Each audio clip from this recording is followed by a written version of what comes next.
So we're about to hear about the city as canvas, designing space and mobility for generations to come. It is my pleasure to welcome the serial entrepreneur and founder of Wirelane, Constantin Schwaab. Let's have a round of applause for him. Hello.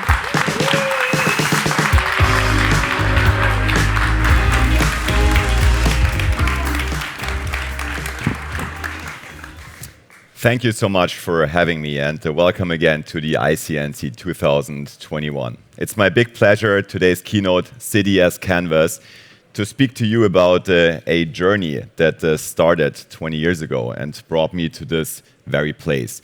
So as far as I understood, today's conference was very dense, a lot of information. So sit back, relax, this is going to be fun. I brought something very special for you. Go offline and come with me on this very personal journey that brought me to this place. What we see here is an image of any given megacity. It's a more or less homogeneous mass of buildings. A lot of concrete, a lot of plaster, and there's a river there flowing through the city, some parks here and there that almost look like artifacts, like if the city planners had forgotten to plaster over them. So this place is highly functional. We all know what it is how it is to live in a megacity, but it's also a little inspiring. It's gray and dull. So it changes dramatically when you drill in and you change the perspective. And this is exactly what I did. I became a skateboarder. So what you see here is a very different view on a city. Skateboarding was my first love. I started skateboarding when I was 14 years old in the 90s. And when you drill in and you look closer, then all of a sudden, structures in the city become waves. And the city gives you a whole different perspective on what urban infrastructure could be like. I will give you a very short video of me riding through a skate park very recently, and you will instantly understand that once you change the speed and you change the perspective, then also what you get out of a city is much more inspiring than what we saw on this very first photograph. So come with me on this short journey through a skate park. It doesn't take a lot of creativity to understand that when you stand on a skateboard, then you do get a very different impression of any given city. So that was me in a skate park. And Corona actually made me rediscover this first love, skateboarding, because all the sports clubs were closed last year. So what I did was I stepped back on my board, and I instantly had this feeling, it came back, this feeling of inspiration, of ultimate freedom.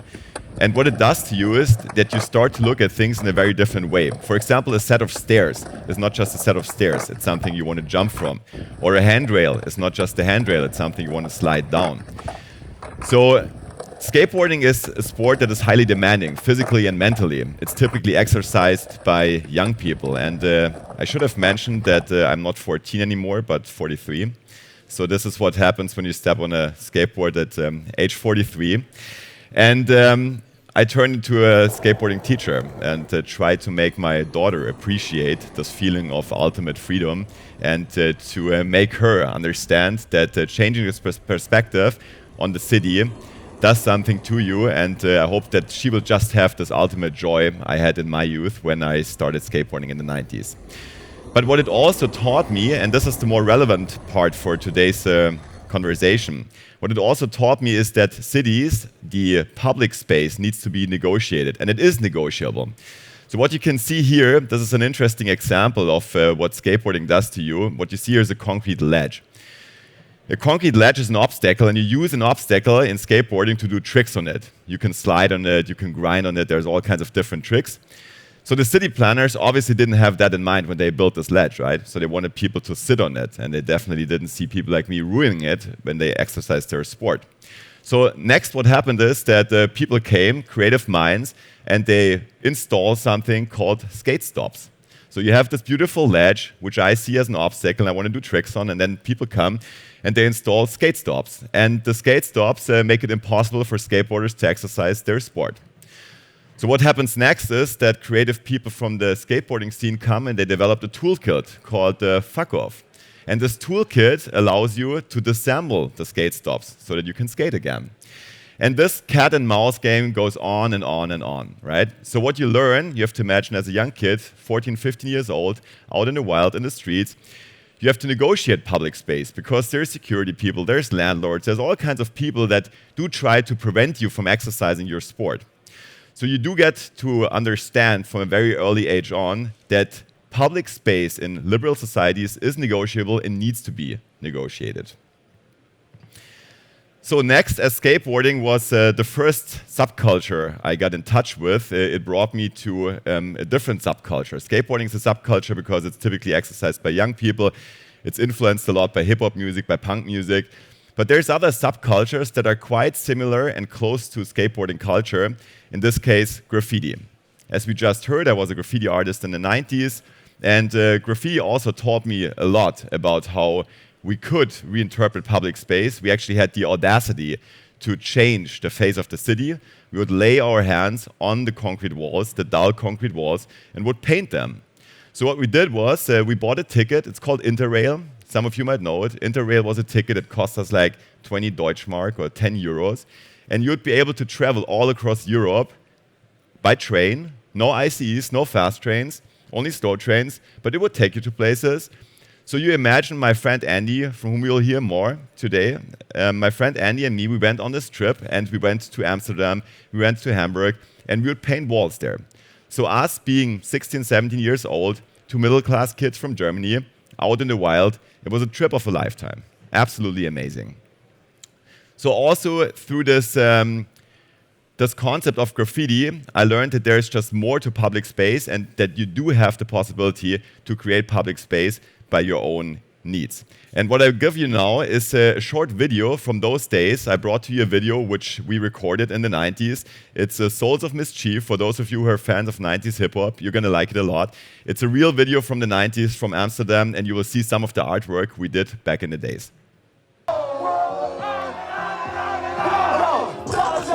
Can we turn it up a bit? Thank you so much.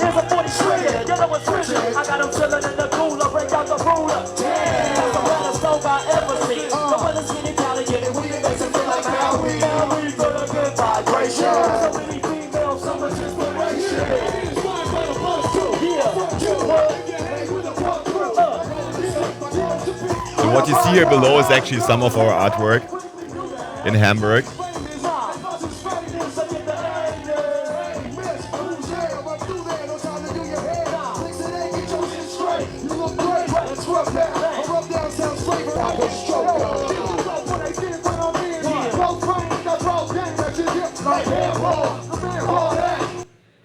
So I felt this urge to be creative, right? I knew that I wanted to do something creative, but the thing I was lacking was talent as an artist. So what happened next was that my friend Andy and me, we parted. We went into different directions. Andy is now an acclaimed artist, Andreas Greiner, studied with Olafur Eliasson here in Berlin, and I have the big pleasure to welcome Andy, who made it to the conference today. Please give it to Andreas Greiner, my friend.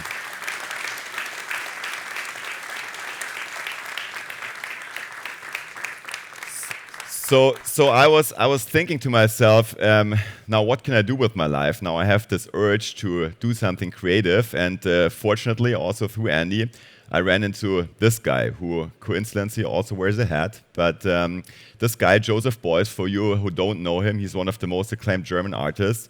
And he coined this phrase, which I still love, every man is an artist. Not referring to a male person, but to every man, every human being. And what he meant by this is not that we should now start painting, which is obviously not realistic because I lack talent, and some of you, I guess, lack talent too to become a painter. But what he meant by this is every man is an artist. He meant that we should do whatever we do with passion, very deliberate. We should be very serious about what we do. So every man is an artist. For me, as for any failed artist, meant I wanted to become an entrepreneur. So I understood that back then I would have the possibility to live out my creativity in a completely different realm, in a different domain. But it took me some years to find out what I wanted to do exactly when I looked at my career options. So I was at the crossroads, right? Coming from the hip-hop scene, coming from the skateboard scene. And I made a list. Like when we look at job opportunities, I guess we've all made these lists. And there's a couple of criteria you want to understand. How's my talent level? Am I good at something? Is it fun? Do I get paid well? Because sooner or later I have to provide for a family. So what happened was I made this list and I started with an artist. So how would it feel like to become an artist, right? So being an artist, talent level, rather low. The fun was really high though, I can tell you. But the payment, I guess, also low. So that wouldn't work out for me, that was not an option. The second option, I thought I could become an athlete, right? Because I'm okay in skateboarding, medium talent, but the fun is really high. However, that was way before Red Bull and all the extreme sports artists we know today. There was absolutely no pay in skateboarding, right? So this whole scene, there was no way to make money. A third option, interestingly, I could be a politician. But then, being a politician, I thought medium talent, definitely low fun level, and then also medium pay. So I thought, no, that's definitely out of the question. So what remains is the great unknown. Becoming an entrepreneur basically means you don't know anything. Am I talented? I have no idea. Is it fun? Don't know, but could be creative. And the pay? Well, so and so. So I took a leap of faith and I actually became an entrepreneur. And being an entrepreneur, life as a serial entrepreneur, I don't want to bore you with all the details. I started a couple of companies, sold a bunch of them, and you can look that up on the internet.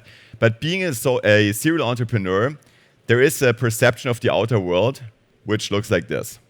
And I can tell you it's dead wrong. So this is not what it's like to be a serial entrepreneur. It's more like this. This is Lyndon B. Johnson. He had the great pleasure to end Vietnam War, so you can imagine he was in quite some trouble during his presidency. So he quoted, "Being president is like being a jackass in a hailstorm. There's nothing to do but to stand there and take it." Fortunately, it's not as bad as a serial entrepreneur. There is a big but with 3 capital letters, because you get to work with amazing people. And with that team you're working with, you are actually able to solve problems. And that is very inspiring. So the question now is, I decided to become a serial entrepreneur. How do I find purpose? And I want to quote from our manifesto. So this is a little book, the Wirelane Manifesto. Wirelane is our company, and we give this book to every new employee to the company. And it includes some of our most basic beliefs. And I want to read out from the manifesto. This is from 2016.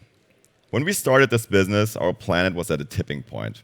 Greenhouse gas emissions had led to global warming, casting populations out of their homes.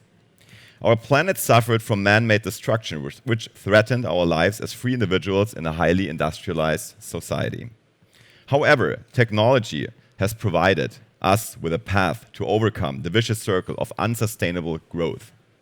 Technology created the rise of photovoltaic, wind, and many other sources of renewable energy.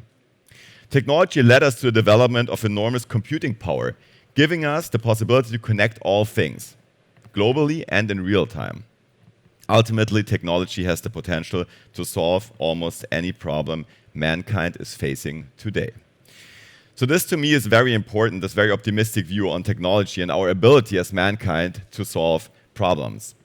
So now that you have found a purpose, there is something else you need to consider, because what we just heard, it didn't exactly get me a nomination for the Peace Nobel Prize, right? This is very obvious. So all this disaster around us, this is why we are all here.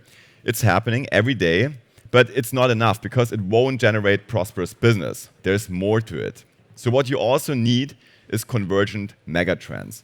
And convergent megatrends, I'm not saying synchronized or parallelized, I'm saying convergent. I want to give you an example of 2007 when I built my first solar power plants. One of my previous businesses, I was an operator, I am still an operator of solar power plants, built those power plants. The one you see here is in the region of Puglia in southern Italy actually. And those power plants were only possible because an opportunity window came up, consisting of the decline in prices for silicon wafers because of the massive demand of the semiconductor industry. We all need computers, right? So there's a massive semiconductor industry. And in parallel, solar power was subsidized, heavily subsidized by governments all across Europe. So this opportunity window, I took a chance and started building those solar power plants, and I first understood what it means when megatrends converge. However, it took about 10 years to see a much bigger picture of converging megatrends. And this is why we're all here. The megatrends we see intersecting here is that of e-mobility, of renewable energy, and Internet of Things. And I think it's very important to understand that all of us, we're extremely fortunate to be living in these times and to have the ability and the chance to benefit from those megatrends. Being at the intersection of those megatrends here and now is a big privilege. And I think that we have very interesting times ahead of us, and the change we will see over the next decade is much more fundamental than any of us can fathom today. Now, if you're thinking this guy is exaggerating, it won't be that big, I'll just give you some hints. And those are hints from reality from today. I'm not talking about the year 2030. My last trip to Israel, to Tel Aviv, this car here, Chinese manufacturer, NIO, was equipped with imaging technology, autonomous driving technology. It's a taxi service operated in Tel Aviv. Yes, there is a back office and humans are still controlling the vehicle from the back office, but the vehicle drives by itself, it's fully autonomous, and it's a shuttle service that is live in Tel Aviv already.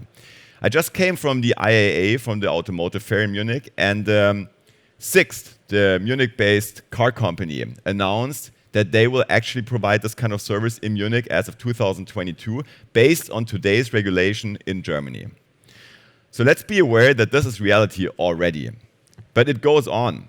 You guys know this thing, right? This bus, it's been circulating here on this very campus for quite some time. It was one of the very first autonomous vehicles, but this bus, equipped with the technology you see on the left, creates whole new opportunities. It will actually lead to people movers. The car as we know it will be eliminated. Car ownership will be eliminated. And we will get to that in a moment. Then bike sharing, which was already a trend back in the 90s. I remember there was like the first bikes and you had to call. It was kind of laborious. You had to send SMSs. Didn't really work properly. But now since we have the ability to connect all things and since the decline in battery prices is so extreme, we do have the possibility to actually apply these technologies at scale. And it goes on with what is now our family bike. This is my family in Munich. We don't own a car anymore. This is our car. It's a cargo bike. A battery, lithium-ion battery. It's cheap, it's fast, gets you anywhere. And this is my wife running errands with the kids. And then last but not least, all different facets of micromobility. Good entrepreneurial friend of mine, Lawrence, who started Tier, a company based here in Berlin, expanding globally now. And they created all sorts of different micromobility options so that I think car ownership will eventually end by the end of this decade. You think this is crazy? Then look at this number. This is the amount of passenger miles we'll see by the year 2030. So the demand for mobility is actually increasing. We will see more mobility by the year 2030 because society will be more and more mobile. This is a very basic need. However, the way the passenger miles will be traveled will vary significantly from today's reality. We will see much more transportation as a service and much less individual ownership. And this is fundamental. This change to an entire industry, which is the biggest industry in Germany, the automotive industry, is fundamental. The other trend, and you've all seen this, the numbers, the vehicle registration numbers for electric vehicles are skyrocketing.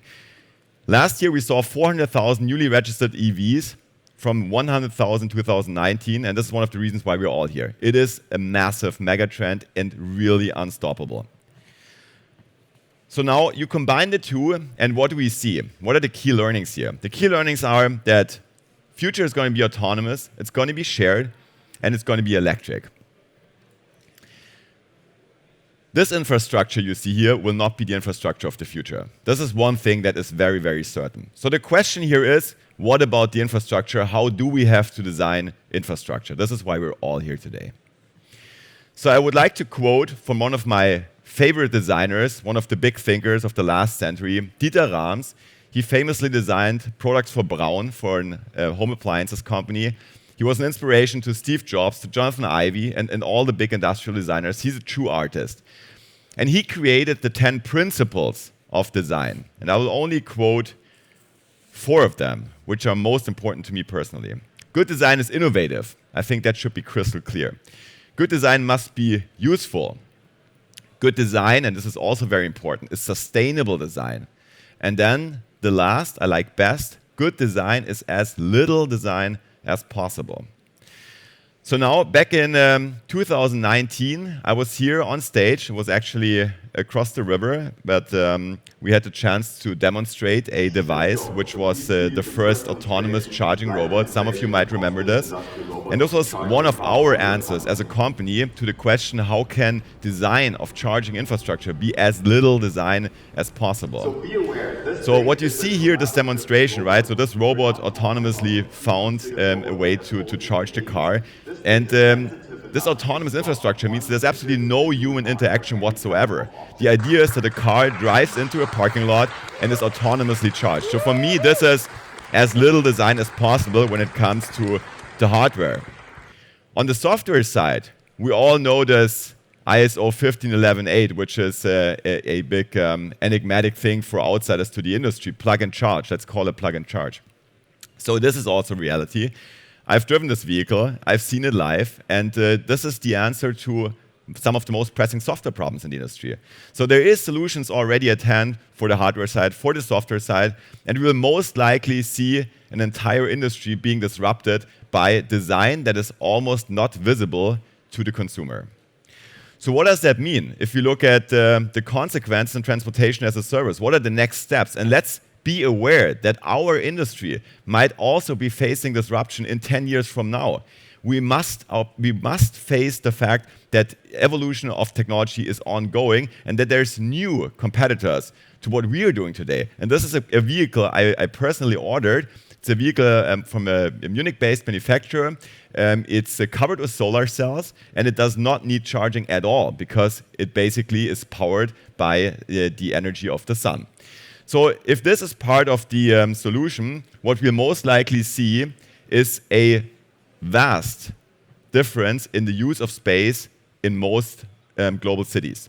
So use of space means we will have less cars, the number of miles traveled will be similar, comparable, but there will be much less cars.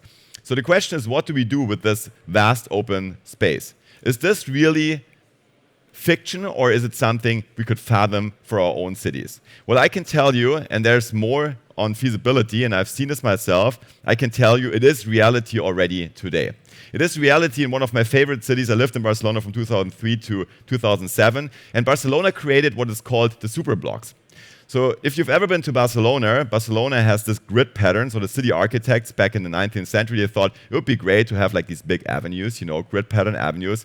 However, something popped up that made it almost impossible to live in a place, which was cars, because the city was flooded with cars. This grid pattern just invited city architects to build highway-like streets in the city center of Barcelona. But now in the year 2021, the superblocks were installed. And look at this, how the face of the city changes dramatically once you eliminate car traffic altogether. And there's more examples, and you've seen them. It's Copenhagen with the bicycle highways. Look what they did. This is so radical. They just built an entire network for bicycles and laid it across the city. So you can now travel from one place to another within half an hour by bike. You don't need public transport, you don't need cars at all anymore. And this is a massive influence on the city architecture, but it's reality already today. And then last but not least, you might have seen this picture. This is the last work of the late Christo in Paris, the Arc de Triomphe, being covered, like the German Reichstag, you might remember that one. And look what's wrong in the picture. Nothing. People on the streets. It's people. This is Champs-Élysées, one of the streets in Paris with the most traffic, but now on Sundays, it belongs to the people of Paris. And I was there the very first time. That was during the automotive fair in Paris 3 years ago, when for the first time the Champs-Élysées was actually closed for traffic, for road traffic, and open to the people. This is just absolutely amazing. And it makes me very, very optimistic. So the question here is, why not Berlin? Well, it is reality already, and we see it happening also in Berlin. I walked through Friedrichstraße yesterday, you might have seen that. It started like an experiment during COVID, but it is already a reality that is inevitable for city architects. Cities are turning more and more into places that are made for people and not for cars. So last but not least, what's holding us back? And I want to share a little piece of political theory. I'm a political scientist by training. So there's this thing called the Overton window. Joseph Overton, he is a policy analyst from the United States. And he basically came up with this quite simple but stunning idea. He said, there is a window, an opportunity window for policymakers, and at any given point of time, a certain idea might appear very radical because it's either too libertarian or too conservative. So now if you think about what I just told you, would you think that turning Berlin in a car-free city is too radical? Maybe, but what in 2 years? What in 3 years? What in 5 years? What I'm trying to say is that we see a massive shift of this Overton window from one paradigm to another. And last but not least, as I said, I'm very optimistic about the future and our ability to change the policy framework and the way we live in cities. I want to share with you my view on optimism. I looked that up before this keynote, and optimism, there's two definitions I really liked. One is that hopefulness and confidence about the future or the success of something. And the second one, to me, is even better and stronger. It's the doctrine that this world is the best of all possible worlds. I thank you very much. Let's stay optimistic and let's really try to change things to the better. Thank you very much.